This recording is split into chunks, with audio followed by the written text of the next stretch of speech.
ঠাকুরগাঁওয়ের রানীশংকৈলে উপজেলায় তারুণ্যের উৎসব 2025 উপলক্ষে ক্রীড়া সংস্থা কর্তৃক আয়োজিত ফুটবল টুর্নামেন্টের ফাইনাল খেলা আজ মঙ্গলবার বিকেলে অনুষ্ঠিত হয়।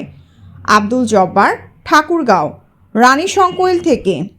ফাইনাল খেলায় অংশগ্রহণ করেন ধর্মগড় ইউনিয়ন বনাম রানীশংকৈল পৌরসভা। উক্ত ফাইনাল খেলায় সভাপতিত্ব করেন উপজেলা নির্বাহী কর্মকর্তা রকিবুল হাসান।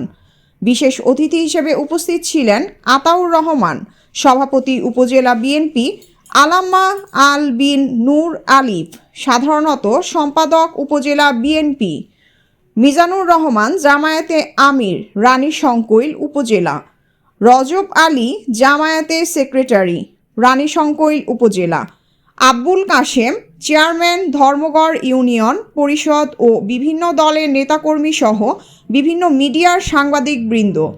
উক্ত ফাইনাল খেলায় নির্ধারিত সময়ে দুই দলে 1-1 গোলে ড্র করে পরে ট্রাইবেকারে রানীশংকৈল পৌরসভা জয়লাভ করে টুর্নামেন্টের চ্যাম্পিয়ন হন। প্রিয়াঙ্কা মল্লিক, আলোকিত টিভি নিউজ ডেস্ক, ঢাকা।